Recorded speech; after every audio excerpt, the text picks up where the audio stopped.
thank you for inviting myself and the crew to your meeting to talk about the ambulances that you so generously provided to St John Ambulance over 10 years ago.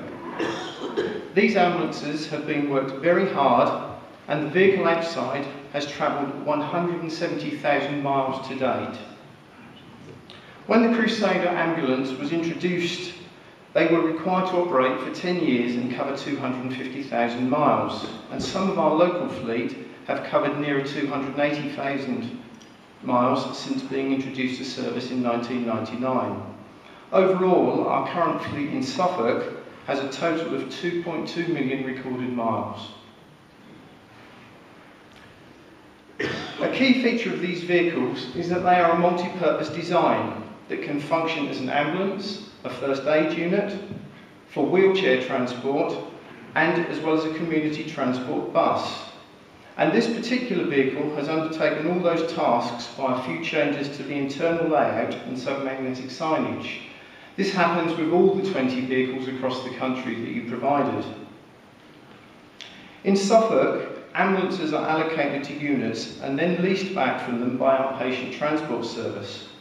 And these generate a surplus for the organisation and pays the lease fee to the unit. Last year, our patient transport service returned £93,000 in lease fees to volunteer operations, all of which is reinvested either into replacement of vehicle equipment, which does not last as well as the vehicles themselves, or into our other charitable outcomes.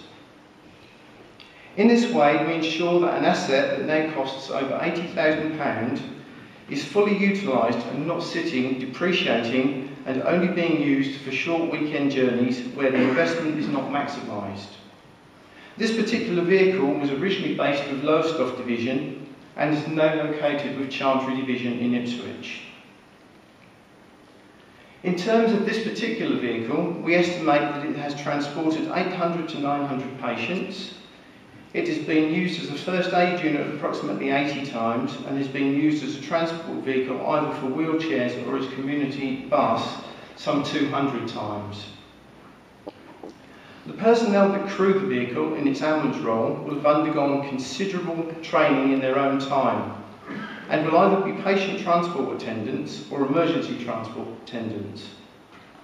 The former qualification allows the individual to undertake sitting case and general transfer work, whilst the latter allows the holders to undertake accident and emergency work.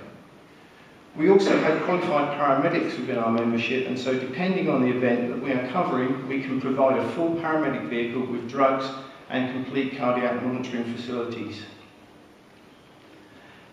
An area of work which St John Ambulance has developed in the last few years is bariatric transport.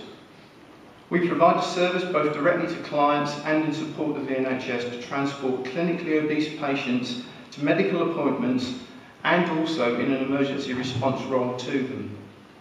This vehicle is used for bariatric work, as are many of the others, but does not carry the full range of equipment and cannot be used for the full weight range of patients, as it was not built specifically for this role, unlike some of our newer vehicles which have uprated floors, centrally located trolleys and winches fitted. Our latest vehicles are on a longer chassis with higher axle load weights, which allow us to transport the heaviest of patients. There is absolutely no doubt that this vehicle and the others have served us well and will achieve our original requirements in terms of mileage and life, and it is still doing a sterling job. It has been updated with the latest corporate livery and is maintained to a high standard.